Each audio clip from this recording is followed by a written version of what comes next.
Hi everyone. Now, as you know, the Queen died last Thursday. Now in the UK, that's a big deal for us. Queen Elizabeth has been around, since the 1950s. She's kind of a part of our national identity. So, yeah, it's a big thing.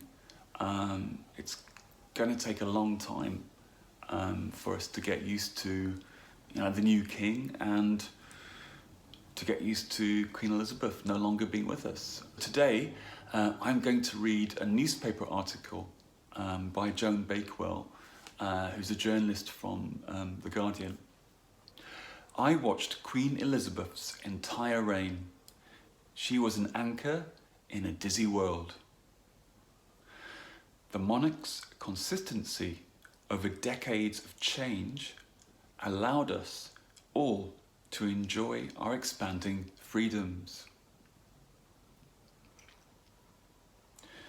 To have sustained a role as constitutional monarch of such a diverse and wide-reaching country as ours is one of the great achievements of Queen Elizabeth's long reign.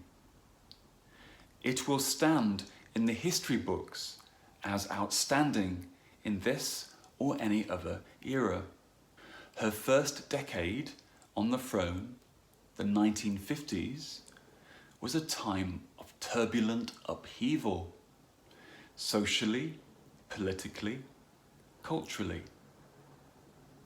For Elizabeth II, it coincided with her 30s, when many of her subjects were relishing new freedoms and the exhilaration of new ideas and opportunities.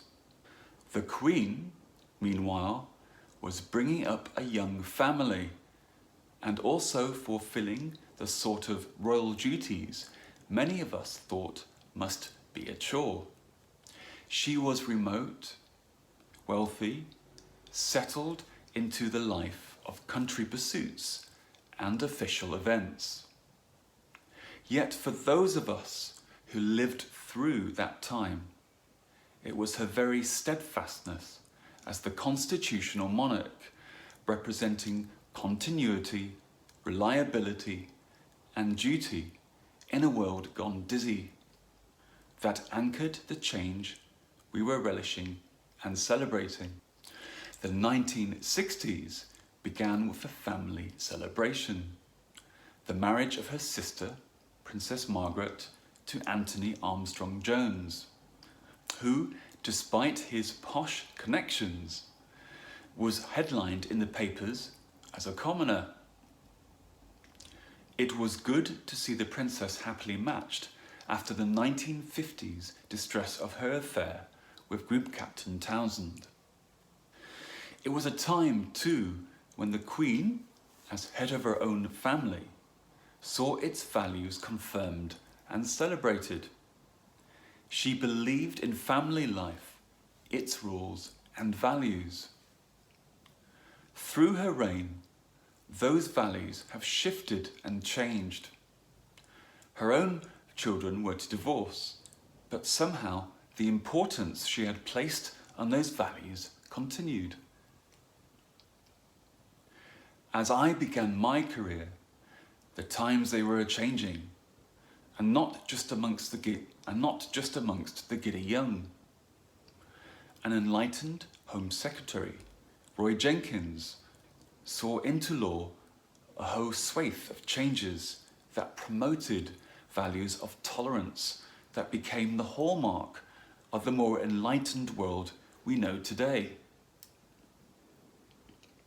Divorce became easier, homosexuality was decriminalised, hanging was abolished.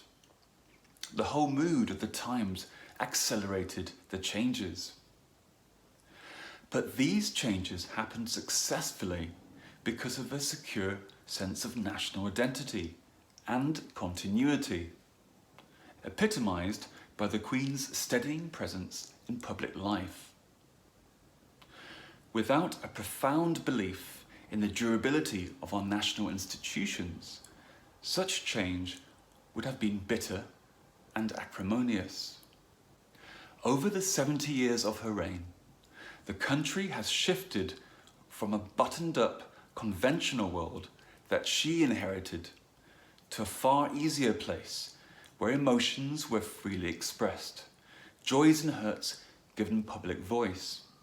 The world of the internet, of social media, selfies and reality television invites us to bare our thoughts and our flesh. In more serious matters of how we treat each other and those different from ourselves, legislation is now invoked to avoid offending minority sensibilities and consider the lot of the most vulnerable. All this has been paralleled by a more accessible monarchy, happy to go walkabout, at ease with those she meets, unfussed about protocol, while managing in some way to retain dignity and authority. In my 3 meetings with Her Majesty, that authority was clear. Shake hands with the Queen and you knew who was in charge. She took just your fingers rather than grasping the palm, and a gentle push indicated in the politest way that the conversation was over. She too, in the world at large. Britain has liked to see itself at the fore in movements towards greater freedoms and change. The gradual retreat from empire and the emergence of independent countries has proceeded with relative equanimity.